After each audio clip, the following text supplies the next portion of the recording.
मुकेश नाम का एक आदमी अपनी बीवी शीतल और दो बच्चों के साथ गांव में रहता था। जब इस साल गांव में बारिश नहीं हुई तो सूखा पड़ गया और सारी फसल बर्बाद हो गई। अरे शीतल, देखो ना, सारी फसल तो सूख गई है। मुझे कुछ भी समझ में नहीं आ रहा है कि इस बार हम घर कैसे चलाएंगे। हाँ जी, बात तो सच में बहुत परेशानी की है। आखिर हम बिना फसल बेचे कैसे अपना घर चलाएंगे? दोनों बच्चे तो भूखे मर जाएंगे। नहीं नहीं, हमें कुछ तो करना ही पड़ेगा। मैंने सुना है कि गांव के बाकी के आदमी शहर जा रहे हैं काम ढूंढने। क्यों ना मैं भी उनके साथ ही चला जाऊं। अरे तुम क्या कहीं के बैरिस्टर हो जो शहर जाते ही तुम्हें नौकरी देने के लिए लोग पीछे पीछे घूमेंगे? पढ़े लिखे तो तुम हो नहीं, तो आखिर शहर जाकर करोगे ही क्या? अरे कैसी बातें करती हो तुम।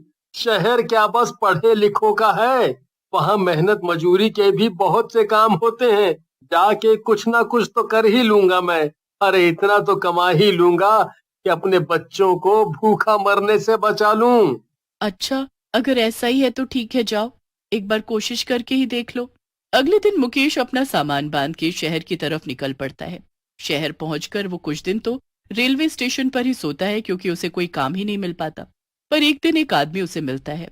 क्यों भाई, लगता है काम की तलाश में हो। हाँ हाँ भैया, बड़ा परेशान हूँ। कुछ भी काम हो अगर आपकी नजर में तो मुझे बता दो। अच्छा, तो कुछ भी काम करने को तैयार हो? अरे अरे भैया, कुछ भी मतलब ईमानदारी का काम करूंगा। कोई गलत काम नहीं करूंगा। अरे हाँ हाँ, बिल्कुल ईमानदारी का काम है। चलो मेरे साथ। फिर वो आदमी मुकेश को लेकर एक बड़ी सी बिल्डिंग के पास जाता है। देखो, ये एक बहुत पुरानी बिल्डिंग है। कुछ ही दिनों में इसे गिराकर यहाँ एक बड़ा सा मॉल बनाया जाएगा। तो जब तक इसे गिराया नहीं जाता, तुम्हें यहाँ ही देखभाल करनी है। और हाँ, ज्यादा सवाल जवाब नहीं करने हैं। और यहाँ किसी से बातचीत तो बिल्कुल भी नहीं करनी है। बस खाली चौकीदारी करनी है। हम्म। अरे हाँ हाँ भैया, आप एकदम बेफिक्र हो जाइए। मैं अच्छे से संभाल लूंगा सब। फिर अगले ही दिन से मुकेश काम पर लग जाता है। दिन भर वो आराम से बिल्डिंग की चौकीदारी करता है और रात को वहीं अपना डेरा डालकर सोने की तैयारी करता है। जैसे ही वो सोने वाला था, उसकी आंख अचानक से किसी की आहट से खुल जाती है। अरे, ये किसकी आहट है? यहाँ तो दूर दूर तक कोई नहीं आता जाता। तभी मुकेश को एक बहुत ही मनमोहक औरत अपनी तरफ आते हुए दिखाई देती है। मुकेश उसको देखकर कुछ पल के लिए खो सा जाता है। फिर वो खुद को संभालता है और उससे पूछता है। अरे मैडम, कौन है आप और यहाँ क्या कर रही हैं? वो भी इतनी रात गए? मेरा नाम ईशा है। दरअसल मेरा घर यहीं पास में है। मैं दिन भर ऑफिस में रहती हूँ ना, इसलिए लेट घर आती हूँ। शायद इसीलिए आपने मुझे दिन में कभी देखा नहीं। अच्छा, वो सब तो ठीक है, पर आप यहाँ क्यों आई हैं? हाँ, वो मैंने आपको यहाँ देखा तो मुझे लगा कि आपसे चाय पानी पूछ लूं। आप दिन भर यहाँ की रखवाली करते हुए थक गए होंगे ना। मुकेश को बहुत अच्छा लगा कि गांव से इतनी दूर किसी को उसकी फिक्र तो हुई। जब से वो शहर आया था तब से बहुत अकेला अकेला सा महसूस करने लगा था। ऐसे किसी ने उसका हाल पूछा तो उसे बड़ा सुकून मिला। अरे आप चिंता मत करिए, मैं बिल्कुल ठीक हूँ मैडम। मुकेश के मना करने के बाद भी वो औरत जाकर मुकेश के लिए चाय ले आई और फिर वो दोनों साथ बैठकर चाय पीने लगे। ऐसे ही मुकेश की उस औरत से अच्छी खासी दोस्ती हो गई और अब वो रोज रात को मिलने लगे। धीरे धीरे उनकी दोस्ती और गहरी हो गई। देखो ईशा, मैं अब कुछ दिनों के लिए अपने गांव जा रहा हूँ। मुझे शहर में आए पूरा 1 महीना हो गया है और मैं घर नहीं गया हूँ। मेरे बीवी बच्चे परेशान हो रहे होंगे। अच्छा, और मेरा क्या? मैं परेशान होती हूँ तो हूँ। तुम्हें क्या मेरे परेशान होने से कोई फर्क नहीं पड़ता? अरे नहीं नहीं, ऐसा बिल्कुल भी नहीं है ईशा। मैं बहुत जल्द वापस आऊंगा, वादा। ईशा मुकेश को बहुत रोकती है पर फिर भी वो अपने गांव चला ही जाता है। गांव जाकर भी मुकेश का मन ईशा की यादों में लगा हुआ था। उसकी बीवी को उस पर शक हो जाता है। मुकेश एक हफ्ते में ही वापस शहर जाने की जिद करने लगता है। अरे ये क्या है? तुम तो कहे थे कि पूरे 15 दिन रुकोगे। अब ये एक हफ्ते में ही क्यों भागे जा रहे हो? हाँ।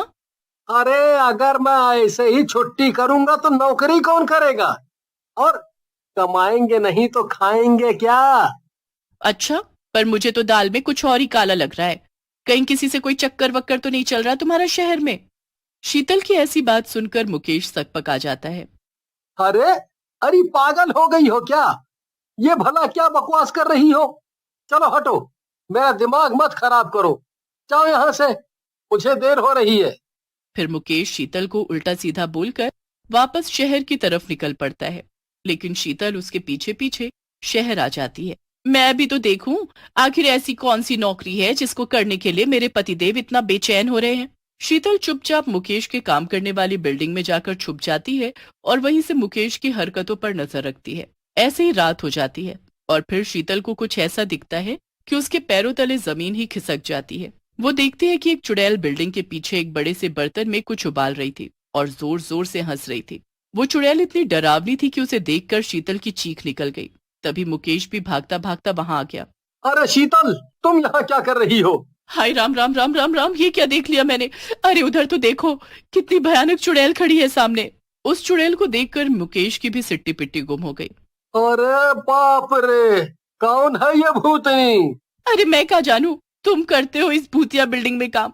तुम बताओ कौन है ये? मैं तो यहाँ तुम पर नजर रखने आई थी कि कहीं तुम्हारा किसी से चक्कर वक्कर तो नहीं चल रहा।